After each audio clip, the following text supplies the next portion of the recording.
Assalamualaikum warahmatullahi wabarakatuh.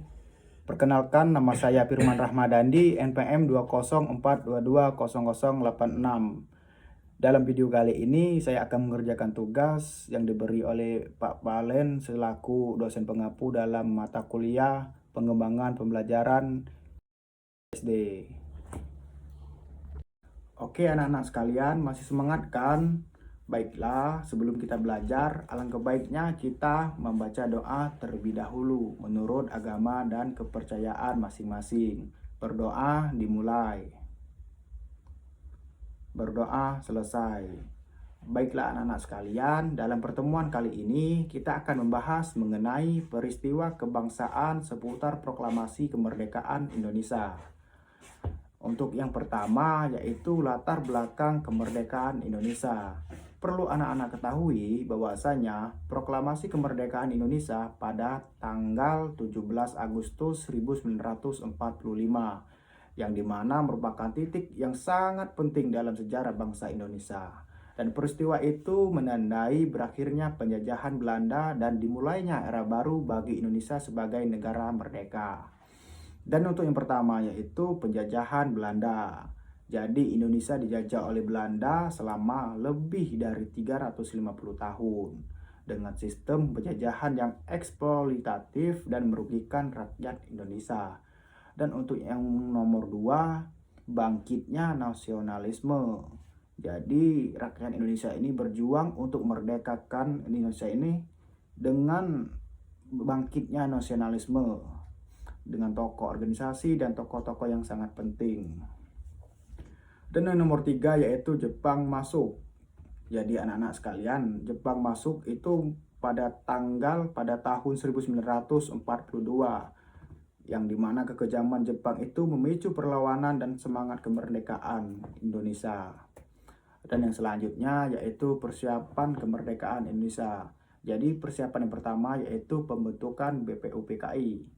Jadi Jepang membentuk Badan Penyelidik Usaha Persiapan Kemerdekaan Indonesia atau dikenal dengan BPUPKI, yaitu fungsinya untuk menyelidiki persiapan kemerdekaan. Nomor 2 yaitu persiapan kemerdekaan Indonesia, rumusan masalah.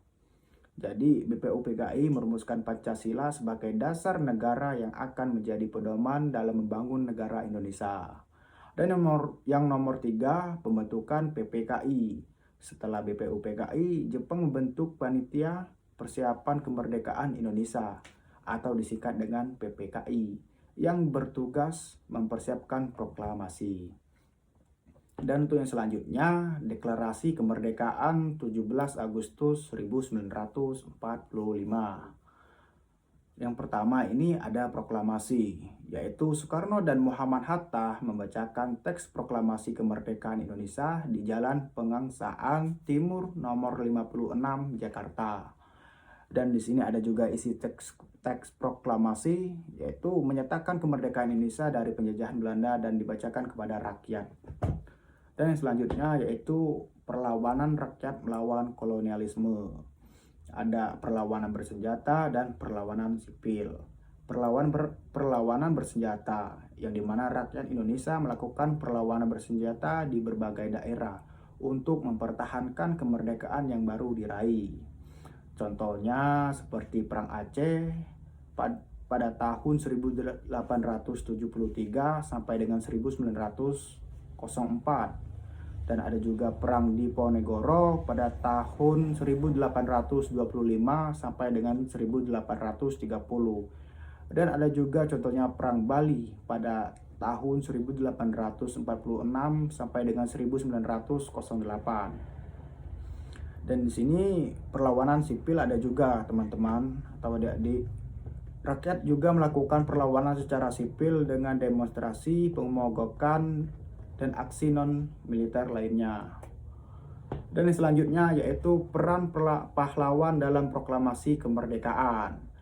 Jadi ada pahlawan yang sangat berperan dalam proklamasi kemerdekaan. Salah satunya seperti Soekarno. Soekarno adalah tokoh utama dalam perjuangan kemerdekaan, pemimpin proklamasi dan presiden pertama kita. Dan selanjutnya yaitu Muhammad Hatta. Muhammad Hatta adalah wakil presiden pertama Indonesia, memiliki peran penting dalam diplomasi dan ekonomi di Indonesia.